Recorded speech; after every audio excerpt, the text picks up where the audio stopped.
Canada में बैठे हुए गैंगस्टर ने एक बार फिर से यूपी के बरेली में अपनी दहशत फैलाई। इस बार उन्होंने यूपी के बरेली में रहने वाली और यहां से कनेक्शन वाली बॉलीवुड अभिनेत्री दिशा पाटनी के घर के बाहर फायरिंग की गई।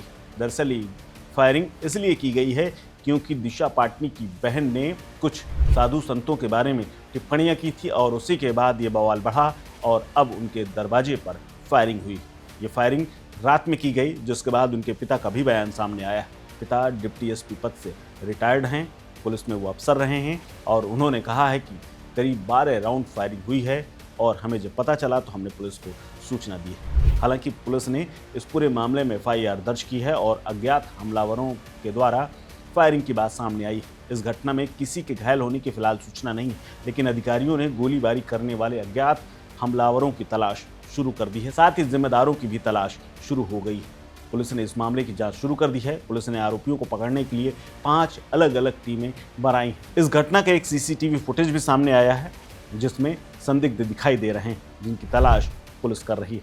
पुलिस ने दिशा पाटनी के घर की भी सुरक्षा बढ़ा दी है। हमला किसने कराया, इसके बारे में अभी तक स्पष्ट जानकारी नहीं, लेकिन एक फेसबुक पोस्ट वायरल हो रही है जिसमें गैंगस्टर रोहित गोदारा ने अभिनेत्री के घर पर हुई गोलीबारी की जिम्मेदारी ली। हालांकि पोस्ट की पुष्टि नहीं हुई है, लेकिन बरेली पुलिस इसकी जांच कर रही है।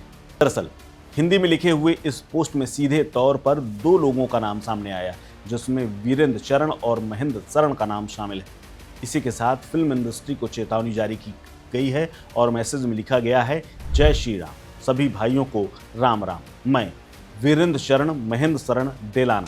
भाइयों, आज खुशबू पाटनी दिशा पाटनी बॉलीवुड अभिनेत्री के घर villa number 40 civil line Bareilly Uttar Pradesh पर जो गोलीबारी हुई है वो हमने कराई। हमारे पूज्य संतों प्रेमानंद महाराज जी और अनिरुद्धाचार्य जी महाराज का अपमान किया गया। उन्होंने हमारे सनातन धर्म को नीचा दिखाने की कोशिश की। हमारे देवी देवताओं का अपमान बर्दाश्त नहीं किया जाएगा। ये तो बस एक ट्रेलर था। अगली बार अगर उन्होंने या किसी और ने हमारे धर्म का अनादर किया तो उनके घर में कोई भी जिंदा नहीं बचेगा।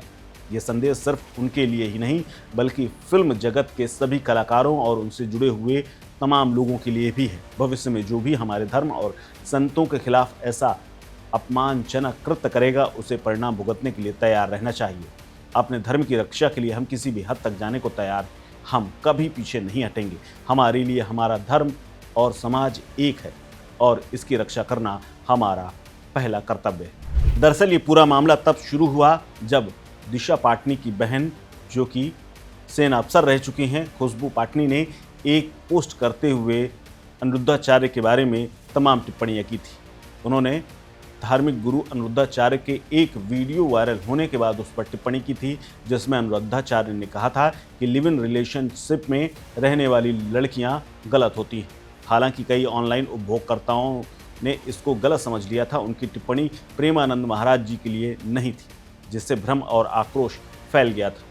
खुशबू ने बाद में इस मामले में सफाई भी दी थी, लेकिन सफाई सामने आई और फिर भी लोगों का गुस्सा कम नहीं हुआ। खुशबू पाटनी ने एक बयान जारी करके अनिरुद्धाचार्य के बयान की आलोचना करते हुए बुरी तरह क्लास लगाई थी, मगर उनका वीडियो जैसे ही वायरल हुआ लोग ये मानने लगे कि उन्होंने प्रेमानंद महाराज के लिए बयान दिया है। इसके बाद वो खूब ट्रोल हुई। हालांकि उन्होंने अपने स्टेटमेंट पर बाद में सफाई दी और कई बातें कही। वीडियो शेयर करते हुए खुशबू ने लिखा था कि इस वीडियो पर मैंने अपने बयान दिए थे, जिसे तोड़ मरोड़ करके गलत तरीके से मीडिया पर पेश किया गया, झूठी खबर फैलाई गई। लेकिन अगर किसी को इससे दुख पहुंचा है तो मैं इस पर माफ़ी मांगती हूँ। दिशा पाटनी की बहन खुशबू पाटनी ने आगे लिखा था कि जानबूझकर मेरा बयान तोड़ मरोड़ कर गलत संदर्भ में पेश किया गया, लेकिन सच को दबाया नहीं जा सकता। झूठ चाहे जितनी बार फैले, आखिर में जीत हमेशा सच की होती है, क्योंकि शैतानों को डर लग रहा है कि इससे तो आवाज़ उठा दी है। खुशबू ने अपनी बात जारी करते हुए लिखा, इसीलिए मेरा नाम जानबूझकर दूसरे संतों जैसे प्रेमानंद महाराज से जोड़ा जा रहा है ताकि लोगों को गुमराह किया जा सके और मेरी छवि को नुकसान पहुंचाया जा सके, ताकि मेरी बात को दबाया जा सके, ताकि मुझे घृणा और नफरत का सामना करना पड़े। लेकिन शैतान ये भूल गए कि वो किससे उलझ रहे हैं। जय माँ काली। हालांकि अब फायरिंग के बाद अभी तक खुशबू पाटनी का कोई बयान सामने नहीं आया है। उनके पिता ने कहा है कि कुछ लोगों ने मेरे घर के बाहर फायरिंग की थी। मुझे अपने कुत्तों के माध्यम से पता चला, क्योंकि जैसे ही फायरिंग की आवाज़ आई कुत्तों ने भौंकना शुरू किया। जैसे ही मैं बाहर आया तो एक अपाचे गाड़ी में 2 लोग बैठे हुए थे। उनके हाथ में पिस्टल थी, उस पिस्टल से फायरिंग की गई और मैं अंदर चला गया। ये फायरिंग डराने वाली थी। अब पुलिस को सूचना दे दी गई है। पुलिस अब मामले में कार्रवाई कर रही है। इस खबर में फिलहाल इतना ही। अपडेट्स के लिए बने रहिए वन इंडिया हिंदी के साथ। नमस्कार।